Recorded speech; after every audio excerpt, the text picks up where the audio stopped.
Hello guys, welcome back to my channel. तो कोई भी कंपनी का बहुत बड़ा कॉम्पिटिटिव एज होता है उसका brand value and brand recognition. So for example, India में कोई नूडल्स के बारे में बात करता है, सबको मैगी नूडल्स ही स्ट्राइक होता है। लाइकवाइज कोई प्रिंटिंग के बारे में बोलता है तो जेरोक्स ही याद आता है। सिमिलरली इंडिया में कोई अगर वाइन के बारे में बात करता है, सबसे पहले उनको सुला स्ट्राइक होता है। तो Sula is going to be the first wine company which is going to be listed and as of now it has got around 65% of market share in India. तो आज के वीडियो में मैं आपको सुला का पॉजिटिव एस्पेक्ट्स बताऊंगा, नेगेटिव एस्पेक्ट्स बताऊंगा, उनका जो फ्यूचर प्रोस्पेक्ट्स क्या है वो बताऊंगा एंड लास्ट में क्या हमको ये आईपीओ में सब्सक्राइब करना चाहिए कि नहीं करना चाहिए। So do watch the video till the very and.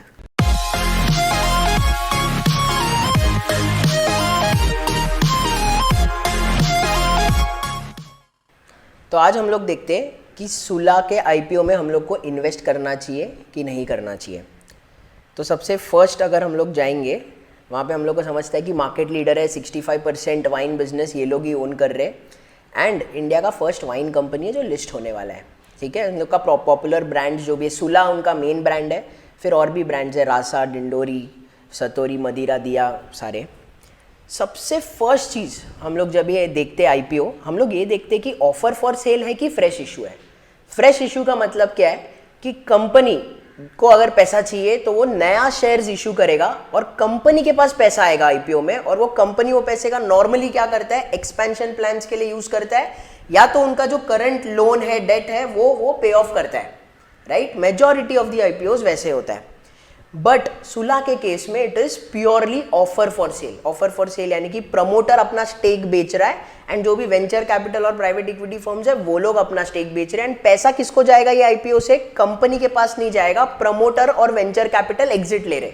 अभी ऑब्वियसली प्रमोटर के पास अराउंड 30% स्टेक है एंड प्रमोटर वो 30% का 5% निकाल रहा है, यानी कि इफेक्टिवली पूरे कंपनी का 1.5% वो स्टेक हटा रहा है खुद का।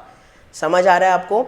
तो हम लोग सबसे पहले ना एक बेसिक चीज देखेंगे कि इसके पहले कौन से कंपनी ने सक्सेसफुली ऑफर फॉर सेल किया है एंड उन लोगों का फंडामेंटल्स कैसा था कंपेयर टू सुला। उसमें भी हम लोग को एक बहुत अच्छा ओवरव्यू मिल जाएगा। तो हम लोग सबसे पहले देखते हैं कि डॉक्टर लाल पैथ लैब्स करके कंपनी है जो December 8, 2015 को उन लोगों ने आईपीओ किया था and that was also offer for sale वाला आईपीओ। तो क्या करेंगे, स्क्रीनर से ना बेसिक लेवल पे हम लोग देखते हैं कि कंपनी का फंडामेंटल्स क्या है एंड कंपेयर करते सुला के साथ। तो डॉक्टर लाल पैथ लैब्स ने 2015 में किया था, राइट। तो सबसे फर्स्ट चीज हम लोग देखेंगे कि कंपनी का बैलेंस शीट 2015 में कैसा था। तो अगर 2015 मार्च का अगर देखेंगे, कंपनी का बोरोइंग्स कितना था, 0 बोरोइंग्स था भी नहीं उनके पास एंड कंपनी काफी अच्छे कैश में भी बैठा था ऑलरेडी। अगर आप देखोगे यहाँ पे कैश एंड कैश इक्विवेलेंस देखो 148 करोड़ का था उनके पास ऑलरेडी एंड लोन भी नहीं था, मतलब वो ऑलरेडी स्ट्रॉन्ग प्लेयर था पहले से एंड मार्केट लीडर था एंड उन्होंने क्या किया, ओएफएस किया था, राइट। सेकेंडली अगर हम लोग ये कंपनी का ग्रोथ देखेंगे, सेल्स ग्रोथ डॉक्टर लाल पैथ लैब्स का 2011, 12, 13, 14 सब कितना अच्छा ग्रोथ था देखो, 44%, 31%, 23%, 18% एंड कंपनी कंसिस्टेंटली प्रॉफिट्स बना रहा था एंड वो प्रॉफिट्स भी ऑब्वियसली ग्रो रहा था क्योंकि सेल्स ग्रो रहा था, बराबर। अभी हम लोग थोड़ा सुला केस में जाते हैं और देखते हैं हम लोग। तो अगर हम लोग सुला केस में जाते हैं तो वील अंडरस्टैंड कि 2022 में कंपनी का कितना इक्विटी था, टोटल इक्विटी 3952, ये मिलियंस में तो अराउंड 400 करोड़ के आसपास है, बराबर। 3952, इसको मैं राउंड ऑफ कर रहा हूँ 4000 पे, 4000 मिलियन मतलब 400 करोड़। 400 करोड़ उनका इक्विटी है एंड अगर आप देखोगे उनका बोरोइंग्स भी कितना है, बोरोइंग्स है ना उनका 48 करोड़ का उनका लॉन्ग टर्म बोरोइंग्स है एंड अगर आप नीचे जाओगे उनका शॉर्ट टर्म बोरोइंग्स देखो 180 करोड़ है। समझ आ रहा है, मतलब डेट उनका कितना है, ऑलमोस्ट 200 करोड़ के आसपास एंड इक्विटी है 400 करोड़, तो डेट अपॉन इक्विटी 50% है। तो आइडियली मैं जब फर्स्ट ग्लैंस करता हूँ कि ये लोग ओएफएस कर रहे हैं, आइडियली लोग नया शेयर्स इशू कर सकते थे एडिशनल और डाइल्यूट कर सकते थे एंड जो पैसा आ रहा है उससे वो डेट पे ऑफ कर सकते थे, बट दे इंस्टेड चोज कि नहीं हमको ओएफएस करना है। तो that is a negative point for me personally. उसके बाद अगर मैं इनकम स्टेटमेंट भी देखूँ, उनका लास्ट 3 ईयर्स में 2020 में लॉस था क्योंकि कोविड के वजह से, 2021 बहुत कम प्रॉफिट्स था उनका, हार्डली 3 करोड़ एंड इस टाइम उनका 52 करोड़ हुआ। तो तो हम लोग को देखना है ये 52 करोड़ जो हुआ है क्या ये सस्टेनेबल रहने वाला है एंड कैसे इतना अचानक जंप हुआ है उनका। ठीक है, एक बेसिक आइडिया मैं आपको दे दूंगा ये DRHP के थ्रू। समझ में आया आपको? अभी हम लोग आगे देखते हैं। सेकेंड है ना, मैं आपको पोर्टर्स 5 फोर्सेस के थ्रू एक्सप्लेन करूंगा कंपनी का पॉजिटिव्स एंड नेगेटिव्स थोड़ा। तो पोर्टर्स 5 फोर्सेस में सबसे फर्स्ट आता है बार्गेनिंग पावर ऑफ सप्लायर्स। अभी इन लोगों का जो रॉ मटेरियल है, जो उन लोगों का वाइन ग्रेप्स है, वो कहाँ से आता है? तो उन लोग है ना लॉन्ग टर्म कॉन्ट्रैक्ट्स में जाते हैं फार्मर्स के साथ, जो उन लोग का आइडियली 12 ईयर्स का रहता है कॉन्ट्रैक्ट। अभी है ना आपको समझना है कि एक वाइन ग्रेप लगाना है, आपको हार्वेस्ट करना है, तो स्टार्टिंग का 2 ईयर्स लगता है सिर्फ वो हार्वेस्ट करने के लिए, उसके बाद वो ग्रो होता है एवरी ईयर। वैसे है तो क्या होगा अगर आपने एक बार एग्रीमेंट कर दिया फार्मर के साथ एंड उसने अगर फर्स्ट 2 ईयर्स डाल दिया है, उसके बाद वो चेंज करेगा क्या कुछ और? इसमें नहीं करेगा। मतलब फार्मर्स नॉर्मली स्टिकी बिजनेस हो जाता है कि अगर आपका एग्रीमेंट है वो एग्रीमेंट टूटेगा नहीं जल्दी। इट्स सॉर्ट ऑफ ओला उबर। ओला उबर में क्या होता है, गाड़ी खरीदनी पड़ती है ड्राइवर को, एक बार गाड़ी खरीद लिया फिर उसको चलाना ही पड़ेगा, क्योंकि अगर वो चेंज करेगा तो गाड़ी पे सॉलिड डेप्रिसिएशन लगेगा एंड CNG होगा तो पैसे ही नहीं मिलेंगे उनको। तो एक बार अगर कॉन्ट्रैक्ट कर दिया तो हो गया वैसा। एंड अभी स्कटल बट करने में ये समझ में आया है, अगेन ये कितना ट्रू है आई डोंट नो, क्योंकि DRHP में ऑब्वियसली उन लोग ने दिया नहीं है। इस फार्मर के साथ एवरी 3 ईयर्स वो लोग 3% बढ़ाते हैं उनका rate, which is obviously a negative sign, but company के लिए it is a positive sign. But having said that, बाकी वाइन कंपनी के कंपैरिजन में वो अपने फार्मर्स को सबसे अच्छा ट्रीट करते हैं। ठीक है, उसके बाद आते हैं हम लोग second point which is barriers to entry. अभी ये है ना बहुत ज़्यादा लॉज एंड रेगुलेशन जिसमें बहुत ज़्यादा है वाइन बिजनेस में, जैसे अल्कोहल बिजनेस में भी होता है। तो कोई भी ऐसे ही एकदम आ नहीं सकता, वो रेगुलेशंस उनको तो नहीं अलाउ करते डायरेक्ट आने के लिए। And it is a capital intensive business, तो ये भी उन लोग के लिए एक प्लस पॉइंट है। Third is bargaining power of customers. अभी बार्गेनिंग पावर ऑफ कस्टमर्स सुला के लिए इतना ज़्यादा इसके लिए नहीं है क्योंकि सुला ऑलरेडी सस्ता बेचता है। उनका जो मेजर फ्लैगशिप प्रोडक्ट्स है वो सस्ते ही है 600-800 कंपेयर टू कॉम्पिटिटर्स, क्योंकि कॉम्पिटिटर्स को जब इंपोर्ट करना पड़ता है उनको इंपोर्ट ड्यूटी लगता है जो इनको नहीं लगता। इनको ऑब्वियसली स्टेट लॉस का जो भी इनको टैक्सेस है वो उनको लगता है। ठीक है, क्योंकि आपको समझना है कि अल्कोहल स्टेट ड्रिवन बिजनेस है, मतलब हर एक स्टेट एक अलग टैक्स लगाता है। समझ में आया? तो उधर उनको थोड़ा एडवांटेज है प्राइसिंग पे।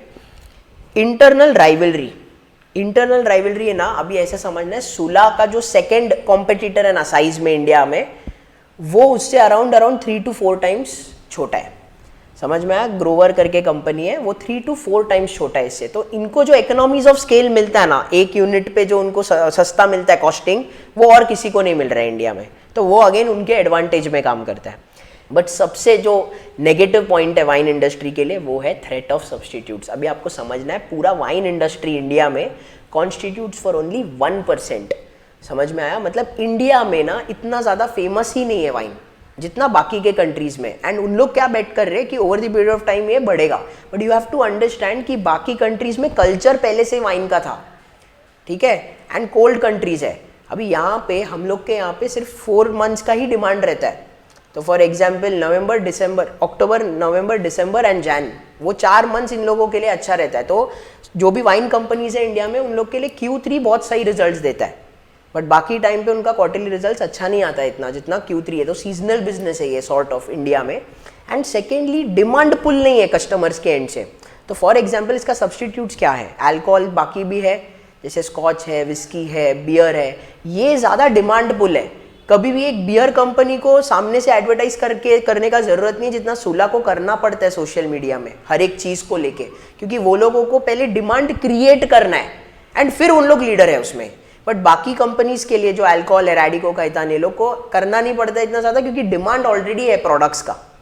आपको समझ में आ रहा है? ये एक बहुत ही बड़ा डिफरेंस है जो ये इंडस्ट्री को, जिसकी वजह से प्राइसिंग का इन लोगों को थोड़ा मुश्किल होता है। एंड सेकेंडली ये लोग वॉल्यूम्स पे ग्रो नहीं कर पाएंगे इतना ज़्यादा जितना वो एक्सपेक्ट कर रहे होंगे। समझ में आ रहा है आपको? उसके बाद 5th में सबसे फर्स्ट नेगेटिव पॉइंट ये कंपनी का अगर हम लोग देखेंगे वो हम लोग DRHP में, हम लोग ये सब मैंने DRHP से ही निकाला है।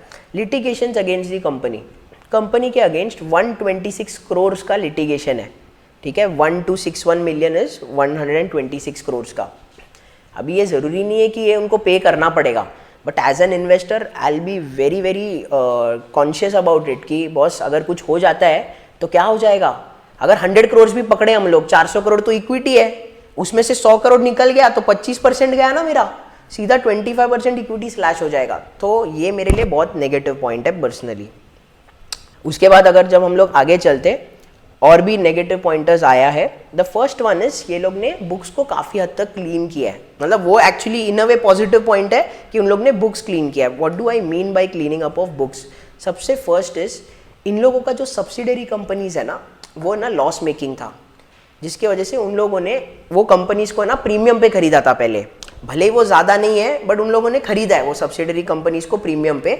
फिर 2020 2021 पे उन्होंने वो सारे को राइट ऑफ किया है, जितना भी गुडविल उन लोगों ने रिकॉर्ड किया है वो सारे चीज़ों को उन लोगों ने राइट ऑफ किया है। तो इससे ना नेगेटिव पॉइंट ये है कि उन लोगों का कैपिटल एलोकेशन डिसीजंस पे थोड़ा सा क्वेश्चंस रेज होता है। समझ आया आपको? उसके बाद मैंने लिखा हुआ है इनकंसिस्टेंट प्रॉफिट्स। तो जैसा अभी मैंने आपको बताया था DRHP में इन लोगों का प्रॉफिट्स भी कंसिस्टेंट नहीं है। अगर आप देखोगे 2020 में उन लोगों का जो लॉस कितना हुआ है, 15 करोड़ का लॉस है। बट अगर आप इन लोगों ने कंपैरिजन के लिए रैडिको काइतान का दिया है, ठीक है, रैडिको काइतान में अगर हम लोग जाएंगे, रैडिको काइतान का अगर मैं 2021 देखूँ तो उन लोग तो प्रॉफिट पे, सब ईयर्स में प्रॉफिट पे वो लोग। तो ये थोड़ा सा हम लोगों को अगेन नेगेटिव पॉइंटर पे चला जाता है। इनकंसिस्टेंट प्रॉफिट्स एक और चीज़ पे है जो मैं अभी आपको एक्सप्लेन करूँगा। अगर हम लोग यहाँ पे जाते हैं, यहाँ पे मैंने सुला का स्टैंड अलोन बिजनेस लिया है और कंसोलिडेटेड लिया है। तो अगेन इन लोग ने बुक्स क्लीन किया है अपना, जो बेसिकली अच्छी चीज़ है। अभी हम लोग को फ्यूचर में देखना है कि ये लोग कितने अच्छे से उसको मेंटेन कर पाते हैं। तो अभी सुला के इसमें स्टैंड अलोन अगर आप देखोगे, मतलब Sula as a stand alone business, उसके सब्सिडरीज को हटा के उनका ग्रॉस मार्जिन कितना आ रहा है, 71% 74%। बट जब कंसोलिडेट करते हैं ना, यानी कि सब्सिडरीज को भी गिनते हैं ना, तो देखो कितना हो जाता है 61%। एंड 2022 में अच्छा है 73%। यानी कि क्यों है इसका मैं रीजनिंग बताता हूं। अगर आप देखोगे कंसोलिडेटेड में स्टॉक इन ट्रेड है 752 का 2021 में, 2022 में 204 हो गया, यानी कि खर्चा सीधा कम हो गया उनका 2022 में, जिसकी वजह से उनका मार्जिन बढ़ा है। एंड इसका रीजन क्या है वो भी मैं आपको बता देता हूं। रीजन बीइंग ये लोग है ना थर्ड पार्टी ब्रांड्स जो भी है, थर्ड पार्टी बनते, मतलब कोई और कंपनी का उन लोग डिस्ट्रीब्यूट करते। समझ में आया? उनका सिर्फ स्टॉक लेते और बेचते, ठीक है, थर्ड पार्टी से। एंड वो है ना वो लोग अपने सब्सिडरी कंपनीज के थ्रू करते थे, बट उससे है ना प्रॉफिट जनरेट नहीं हो रहा था, लॉसेस हो रहा था, इसके लिए वो लोग ने इंपेयर किया है। तो जैसे ही उन्होंने बुक्स क्लीन किया एंड ये साल का कंसोलिडेटेड देखा तो देखो ऑलमोस्ट इन लाइन आ गया उनका स्टैंड अलोन बिजनेस जितना। तो हमको ये देखना बहुत इंपॉर्टेंट है कि आगे उनका कैपिटल एलोकेशन डिसीजंस कैसे होंगे एंड मार्जिन्स वो मेंटेन कर पा रहे हैं कि नहीं कर पा रहे। That becomes a critical point for us. And the third one is obviously cyclical demand है, बाकी कंट्रीज जैसा नहीं है। यहाँ पे पीक डिमांड अक्टूबर से दिसंबर जैन तक भी जाता है। समझ में आया आपको? आपको वो ये भी पॉइंट समझना है कि डिमांड पुल आता है बाकी मतलब अल्कोहल्स में, वैसे बियर या सब में डायरेक्ट आता है, इधर हम लोगों को खुद से पुश करना पड़ता है। इसके लिए अगर आप देखोगे ये कंपनी का यहाँ पे वाइन टूरिज्म बिजनेस भी चलता है, वाइन टूरिज्म से भी ये लोग रेवेन्यू जनरेट करते हैं। तो ये सिर्फ मैं रेवेन्यू पैटर्न दिखाया हूँ क्या है उनका जो वाइन टूरिज्म बिजनेस है, उसमें से भी उन लोग अराउंड टोटल रेवेन्यूज का 7-8% कर रहे हैं, which is very good. But you have to understand वो लोग ये क्यों कर रहे हैं, डिमांड जनरेट करने के लिए। तो एज एन इन्वेस्टर मैं ये देखूंगा कि आगे कैसे मूव होता है करके। एंड सुला का जो बिजनेस है अराउंड 70% उनका प्रीमियम और एलिट से आ रहा है। उनके लिए प्रीमियम इज बेसिकली 1400 के आसपास वो उनका प्रीमियम एलिट में जाता है। इकोनॉमी एंड पॉपुलर से उन लोगों का अराउंड बाकी का 30% आता है। समझ में आ रहा है? उनका बेसिकली प्रीमियमाइजेशन के टूवर्ड्स जा रहे हैं। प्रीमियमाइजेशन समझता है ना कि मतलब बेसिकली 1500 के जगह वो 2000 का ब्रांड बेचेंगे अपना, तो अपने आप को प्रीमियम प्रोडक्ट के इसमें प्लेस करेंगे थ्रू अदर ब्रांड्स। मतलब सुला के नाम के नहीं रहेंगे, अलग इसका रहेगा, रासा या ऐसे कुछ रहेगा, बट ओन कर रहा रहेगा सुला खुद एज अ कंपनी। तो जो उनका फ्यूचर प्रोस्पेक्ट्स है, फ्यूचर प्रोस्पेक्ट्स उनका 2 है, ठीक है। यहाँ पे मैं एज एन इन्वेस्टर और बेटर तरीके से उनका प्रोस्पेक्ट्स जानना चाहता था, बट DRHP में इतना क्लियर नहीं है। उन लोगों ने दोनों चीजें लिखा हुआ है। फर्स्ट इज उन लोगों ने लिखा है कि हमको प्रीमियमाइजेशन पे जाना है। प्रीमियमाइजेशन इज व्हाट, जो अभी मैंने एक्सप्लेन किया आपको। अभी कोई भी कंपनी प्रीमियमाइजेशन में कब जाता है, फॉर एग्जाम्पल ITC ले लो, HUL ले लो, ये लोग का जब वॉल्यूम थोड़ा स्टैग्नेंट होता है ना, दैट इज व्हेन वो लोग पिरामिड में ऊपर जाते हैं। एंड वो लोग क्या बोलते हैं कि देख फॉर एग्जाम्पल ITC में कितना ही सिगरेट्स बिकेंगे, तो हम लोग क्या करेंगे, उसका कॉस्टिंग बढ़ाएंगे। HUL for that matter, life boy है, लाइफ बॉय पहले बहुत बिकता था बट उसके बाद वो लोग डव पे आए और प्रीमियमाइजेशन पे चले गए। लाइक वाइज ये लोग को भी करना है, मतलब that is a clear indication कि ये लोग का वॉल्यूम्स पे इन लोग को इतना ज्यादा भरोसा नहीं है। ये नहीं कि सुला नहीं बिकेगा, इट्स जस्ट दैट पूरा इंडस्ट्री का वॉल्यूम बढ़ेगा तो सुला ऑब्वियसली बढ़ेगा, बट वो वॉल्यूम पिक होना चाहिए, क्योंकि ऐसा नहीं है कि 10 ईयर्स में हमेशा वॉल्यूम पिक हुआ है, हमेशा प्रॉफिट पे थे, ऐसा नहीं था। समझ में, स्पर्ट्स पे उन लोग का ग्रोथ हुआ है, तो ये हम लोग को देखना बहुत इंपॉर्टेंट है। एंड ये लोग ने कहीं ना कहीं इम्प्लिसिटली ये मेंशन कर दिया कि हम लोग प्रीमियमाइजेशन में जाएंगे, बिकॉज ऑफ विच हम लोग ये बोल सकते हैं कि वॉल्यूम का इतना ज़्यादा नहीं होने वाला है। हैविंग सेड दैट, वो लोग बोल रहे हैं कि हम लोग का एक और प्लान है कि टीयर 2 सिटीज़ में हम पेनिट्रेट करेंगे। अभी टीयर 2 में अगर पेनिट्रेट करना है तो प्रीमियम प्रोडक्ट्स नहीं कर सकते, तो वो लोग ने बेसिकली क्या बोलना चाह रहे कि हम लोग वॉल्यूम्स बढ़ाएंगे टीयर 2 के थ्रू, वैल्यू बढ़ाएंगे हम लोग सिटीज़ में प्रीमियमाइजेशन के थ्रू। तो वो लोग ना दोनों भी स्ट्रैटेजी है, बट एज एन इन्वेस्टर मेरे को और अच्छा लगता अगर वो सिर्फ एक स्ट्रैटेजी पे फोकस कर रहे हैं। गेटिंग माई पॉइंट, क्योंकि obviously you have to understand कि टीयर 2 में जाना है, उनको वापस कैपेसिटी बढ़ाना पड़ेगा, and for that you need capex. Capex का पैसा उन लोग को वापस कहीं से लोन लेना पड़ेगा, राइट? उसके बाद नेक्स्ट पॉइंट पे आते हैं वैल्यूएशन, कि क्या वैल्यूएशन पे होने वाला है। अगेन उन लोगों ने अभी तक डिसाइड नहीं किया है कि क्या प्राइस पॉइंट्स होने वाला है। मैं आपको एक आइडिया दे सकता हूँ कि क्या क्या प्राइस पॉइंट्स वो मतलब किधर किधर हो सकता है, एंड क्या वैल्यूएशन हम लोग कंफर्टेबल रहेंगे सॉर्ट ऑफ करने के लिए, ठीक है? अगेन इस पे कुछ उन लोग ने दिया नहीं है, तो I am just making a guess कि क्या हो सकता है। DRHP में एक जगह पे लिखा है, based on peer group information excluding our company given below in this section, the highest P ratio is 116 and lowest is 45.94 and average is 77। अभी इन लोगों ने कौन सा लिया है मालूम है? रैडिको खैतान को लिया है कॉम्पिटिटर, जो मेरे हिसाब से थोड़ा गलत है, क्योंकि रैडिको खैतान का सेल्स बहुत अच्छा है, ठीक है? रैडिको खैतान 50 के पी पे मिल रहा है। Again you have to understand, Radico Khaitan का भी अगर आप देखोगे डेट सब काफ़ी डेट है, कितना है? 200 करोड़ है, 200 करोड़ है, बट उन लोगों का अगर इक्विटी देखोगे तो 2000 करोड़ है, मतलब डेट टू इक्विटी 10% है। अपने कंपनी का 50-50 है। एंड ये लोग IPO भी नया इशू नहीं कर रहे कि बाबा डेट, उन लोग बोल रहे कि फ्रेश इशू नहीं कर रहे कि पैसा आया और डेट मैंने कंप्लीट किया, वैसा है ही नहीं। तो उन लोग का डेट तो ज़्यादा रहने वाला है, and as an investor I wouldn't want कि डेट ज़्यादा रहे। सेकेंडली, इन लोगों का अगर आप सेल्स ग्रोथ भी देखोगे रैडिको खैतान का, तो इट हैज़ बीन गुड, मतलब पुअर नहीं था, मतलब बीच बीच में सिर्फ 1% एक जगह पे हुआ एंड एक जगह पे 2021 के बाद 2021 में हुआ है, बाकी नहीं तो उन लोगों ने ग्रो किया है, एंड इतना ग्रोथ सुला का नहीं है। तो आई डोंट थिंक कि उन लोगों को ये 50 का वैल्यूएशन जस्टिफाई होना चाहिए। एंड उन लोगों का जो अर्निंग्स है, अगर हम लोग सुला का देखेंगे अर्निंग्स जो है 2022 का रिसेंट, इट इज़ अराउंड 6.79, ठीक है? तो 6.79 मेरे को लगता है अगर 40 का भी पी वो देता है तो वो कितना हो गया? अगर 6.79 है, इस पे वो अगर 40 का पी देते हैं तो अराउंड 271 हुआ। अगेन मैं पर्सनली कंफर्टेबल नहीं रहूँगा ये वैल्यूएशन के लिए। सेकेंडली, हम लोग को एक जगह पे दिख रहा है DRHP में कि 2021 में राजीव सामंत जो बेसिकली CEO है कंपनी के, उन्होंने उनके रिलेटिव से खरीदा शेयर्स फॉर 240 रुपीज़। तो this is also an indication कि हो सकता है 240 के ऊपर ही रहेगा, क्योंकि 2021 में 240 पे उठा है, तो आगे जाके 240 के ऊपर ही वो प्राइस करेंगे, राइट? ये भी एक हो सकता है। लेकिन यहाँ पे हमको एक चीज़ समझना है, अगर हम लोग है ना DRHP पढ़ेंगे ना, वहाँ पे है ना एक जगह पे एक लाइन दिया हुआ है कि ESOP है ना, ESOP is basically employ stock options, जो 2019 में उन लोगों ने ESOPs है ना दिया था, ग्रांट किया था, और उसका वेस्टिंग हो चुका है। वेस्टिंग मतलब क्या कि एम्प्लॉयज़ एक्सरसाइज कर सकते हैं। तो 2021 में वो एक्सरसाइज कर सकते थे, कितने रुपए में? 170, मतलब एज एन एम्प्लॉई आप 170 दे के शेयर्स खरीद सकते थे, बट कोई भी एम्प्लॉई ने वेस्ट उसको एक्सरसाइज ही नहीं किया। तो that is a negative point कि क्यों नहीं किया उन्होंने, क्यों वो लोग ने एक्सरसाइज नहीं किया, जबकि उनके पास अपॉर्चुनिटी था वेस्ट करने का, वेस्टिंग डेट आ गया था, मतलब वो लोग एक्सरसाइज कर सकते थे, बट किसी ने भी नहीं किया 170 में। आज से 1 साल पहले हो सकता था वो टाइम अलग कुछ हो सिनेरियो, बट वो मेरे लिए एक थोड़ा नेगेटिव पॉइंट वापस जाता है। तो आई थिंक समवेयर बिटवीन 200-300 का प्राइस रहेगा, but as an investor I would want to see certain changes, the likes of being debt कम होना चाहिए, मेरे को ग्रोथ दिख के आना चाहिए कि एक्चुअली ये कंपनी में वॉल्यूम्स मिल रहा है। मतलब ये कंपनी कब चलेगा? जब टेल विंड आएगा, टेल विंड यानी कि पूरा sector as a whole grow करेंगे ना, तो ये लोग these guys are well poised to attain that growth. But जब तक वो नहीं मिलेगा, तो एज एन इन्वेस्टर अगर वो 50 के पी पे प्राइस्ड है, I wouldn't be too comfortable buying this stock.